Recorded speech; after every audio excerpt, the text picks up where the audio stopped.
नमस्कार दोस्तों, स्वागत है आप सभी का हमारे कर्मचारी न्यूज यूट्यूब चैनल पर। दोस्तों, कर्मचारियों, पेंशनर, फैमिली पेंशनर्स के लिए आज की 3 बड़ी महत्वपूर्ण खबर यहां पे निकल कर आ रही है। चलिए बात करते हैं पहली बड़ी खबर की। ये पहली बड़ी खबर यहां पे हमारे जवानों की रिटायरमेंट और पेंशन को लेकर बड़ी खबर यहां पे निकल कर आ रही है। इसमें कहा गया कि केंद्र सरकार ने पूर्व सैनिकों को बड़ा तोहफा देते हुए उनकी पेंशन में रिवीजन करने का फैसला किया है। बता दें कि सरकार ने इसे फैसले से साल 2006 से पहले रिटायर होने वाले जवानों और अफसरों की पेंशन बढ़ जाएगी। ये वे पेंशनर हैं जो 5वें वेतन आयोग में 6510,500 रुपये पे स्केल के तहत पेंशन पा रहे थे। यह रिवीजन 1 जनवरी 2016 से माना जाएगा। तो वही केंद्रीय और राज्य कर्मचारियों के लिए 7वां वेतन आयोग भी इसी तारीख से लागू है। और आगे इसमें बताया कि जी बिजनेस से न्यूज़ पोर्टल की रिपोर्ट के अनुसार all India audit and accounts association के assistant secretary general Harishankar Tiwari ने बताया कि इससे पेंशनरों को फायदा होगा जिनकी रिटायरमेंट के दौरान सैलरी 17,000 रुपये महीने से कम थी। और आगे इसमें बताया कि जुलाई 2019 में जारी हुआ था आदेश। मोदी सरकार के पर्सनल डिपार्टमेंट ने जुलाई 2019 में यह आदेश जारी किया था। इसके बाद प्रयागराज स्थित principal control of defence accounts pension ने इसे डिफेंस डिपार्टमेंट में लागू करने को कहा है। जी बिजनेस पोर्टल में आगे बताया गया कि इस रिवीजन में पेंशन के साथ परिवार भी शामिल है।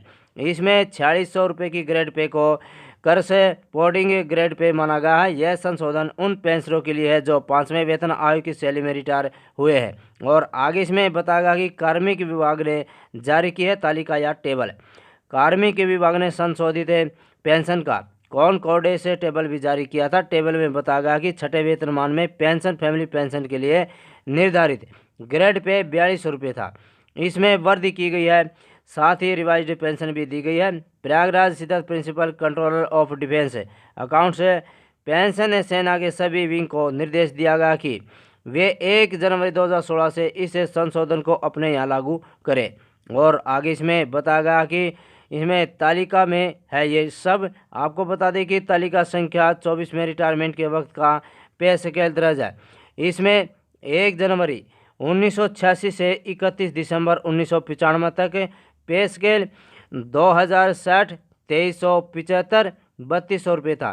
इसके बाद 1 जनवरी 2096 से 31 दिसंबर 2005 तक पे स्केल 6500 200 10,500 रुपये था। इसके उपरांत 1 जनवरी 2006 से 31 दिसंबर 2015 तक पे स्केल 9300 34,800 जीपी 4600 रुपये हो गया।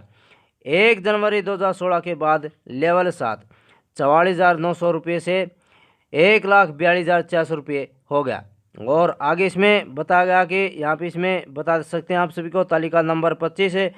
तो वही टेबल या तालिका नंबर 25 में रिटायरमेंट के दौरान पे स्केल का ब्यौरा भी दिया गया है। इसमें 1 जनवरी 1986 से 31 दिसंबर 1995 तक पे स्केल 260 2375 3200 100 3500 रुपये था। इसके बाद 1 जनवरी 1996 से 31 दिसंबर 2005 तक पे स्केल 6500 200 10,500 रुपये ही था। चलिए दोस्तों, इसी के साथ बात करते हैं दूसरी बड़ी खबर की। कर्मचारियों के डीए को लेकर यहाँ पे एक और बड़ी खबर यहाँ पे निकल कर आ रही है। जी हाँ दोस्तों, इसमें आप सभी को बता देते हैं केंद्र सरकार के कर्मचारियों की डीए वर्दी पर अगले साल जुलाई तक लगी है रोक। जी हाँ दोस्तों, इसमें बताया गया कि यहाँ पे केंद्र सरकार के कर्मचारियों और पेंशन के लिए अच्छी खबर नहीं है। उनके महंगाई भत्ते डीए महंगाई राहत में वर्दी पर सरकार ने जुलाई 2021 तक रोक लगा दी है। कोरोना संकट को देखते हुए यह फैसला किया गया है। इसका मतलब है कि केंद्र सरकार के कर्मचारियों को 1 जनवरी 2020 से देय महंगाई भत्ते की किस्त का भुगतान नहीं किया जाएगा। पेंशनरों की महंगाई राहत के मामले में भी यह बात लागू होगी। वित्त मंत्रालय ने इस बारे में 23 अप्रैल को कार्यालय ज्ञापन जारी किया है। यह कहता है कि 1 जनवरी 2020 से देय डीए का भुगतान नहीं किया जाएगा। 1 जुलाई 2020 से 1 जनवरी 2021 से देय महंगाई भत्ते और महंगाई राहत की अतिरिक्त किस्तों का भुगतान भी नहीं किया जाएगा। इस तरह महंगाई भत्ते और महंगाई राहत का मौजूदा दरों पर भुगतान किया जाता रहेगा। आगे इसमें बताया कि इसमें कहा गया कि 1 जुलाई 2021 से देय महंगाई भत्ते और महंगाई राहत की भावी किस्तों को जारी करने का निर्णय लिया गया है। 1 जनवरी 2020, 1 जुलाई 2020 और 1 जनवरी 2021 से प्रभावी महंगाई भत्ते और महंगाई राहत की दरों को भावी प्रभाव से बहाल कर दिया जाएगा। उन्हें 1 जुलाई 2021 से प्रभावी संचयी संशोधित दर में सम्मिलित कर दिया जाएगा। 1 जनवरी 2020 से 30 जून 2021 तक की अवधि का कोई बकाया नहीं दिया जाएगा। आगे इसमें बताया गया कि यह आदेश केंद्र सरकार के कर्मचारियों और पेंशनरों दोनों पर लागू होंगे। 22 अप्रैल को सूत्रों के हवाले से ईटी ने महंगाई भत्ते पर रोक लगाने की खबर दी थी। मार्च में केंद्रीय कैबिनेट ने डीए में 4% की बढ़ोतरी की मंजूरी दी थी। इसे बढ़ाकर 21% किया गया था। ईटी ने बताया था कि कोरोना से लॉकडाउन के कारण सरकार के टैक्स राजस्व को बुरी तरह नुकसान पहुंचा है। वही खर्चों में बेतहाशा बढ़ोतरी हुई है। ऐसा कमजोर वर्ग को सहायता देने के कारण हुआ है। यही कारण है कि सरकार के खजाने पर फिलहाल दबाव बढ़ गया है। आगे इसमें बताया गया कि सरकार के कदम का 49,26,000 केंद्रीय कर्मचारियों और 61,17,000 पेंशन पर असर पड़ेगा। सरकार साल में 2 बार डीए में बदलाव करती है। इसका मकसद महंगाई में बढ़ोतरी की भरपाई करना होता है। कोरोना वायरस का केंद्रीय कर्मचारियों पर यह पहला असर है। सरकार ने इसके पहले मंत्रियों, प्रधानमंत्री और सांसदों के वेतनों में 30% तक की कटौती की थी। इसके अलावा एमपीएलडी स्कीम को भी 2 साल के लिए निलंबित कर दिया गया था ताकि कोरोना से लड़ाई के लिए ज़्यादा फंड उपलब्ध रहे। इस स्कीम को निलंबित कर सरकार ने करीब 8,000 करोड़ रुपए बचाए थे। चलिए इसी के साथ बात करते हैं तीसरी बड़ी खबर की। और ये यहाँ पे आप स्क्रीन पे देख सकते हैं, सरकार के कर्मचारियों और पेंशन भोगियों के महंगाई भत्ते फ्रीज को दिल्ली एचसी ने चुनौती। जी हाँ दोस्तों, इसमें आप सभी को बता देते हैं, इसमें कहा गया कि दिल्ली उच्च न्यायालय में एक जनहित याचिका दायर की गई है जिसमें सरकार द्वारा अपने कर्मचारियों को देय महंगाई भत्ते को मुक्त करने के निर्णय को चुनौती दी गई है। ये याचिका बहुत से व्हाट्सएप ग्रुप में भी भेजी जा रही है। याचिकाकर्ता ने तर्क दिया है कि किसी भी वित्तीय आपातकाल के अभाव में कर्मचारियों को बढ़ती महंगाई के लिए भत्ता से वंचित करने का निर्णय संविधान के अनुच्छेद 360 का उल्लंघन है।